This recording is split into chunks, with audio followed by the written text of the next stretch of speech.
Friends, இன்றைக்கி நம்ம வீடியோவில் ரேஷன் புழுங்கரிசியில் உப்புமா செய்ய போகிறோம். வாங்க பார்க்கலாம். பாருங்கள், ரேஷன் புழுங்கரிசியை இந்த மாதிரி கழுவி காய போட்டு உடச்சிக்கோங்க. உப்புமாக்குன்னு சொன்னால் மில்லில் உடச்சி தருவாங்க. பாருங்கள், இப்போ கழுவிட்டு வச்சுருக்கோம். இப்போ தாளிக்கிறதுக்கு தேங்காய் எண்ணெய் சேர்த்துக்கணும். எண்ணெய் காய்ஞ்சிட்டு பெருங்காயம் சேர்த்துக்கோங்க.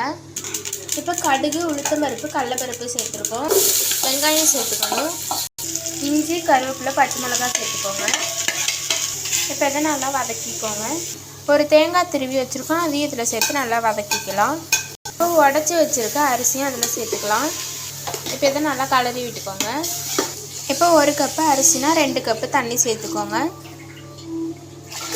தேவையான அளவு உப்பு சேர்த்துக்கோங்க. இப்போ ஒரு மூடி போட்டு நல்லா வேக விடுங்க. ரெடி ஆனோன்னு காமிக்கிறேன். பாருங்கள், உப்புமா சூப்பராக ரெடி ஆயிடுச்சு.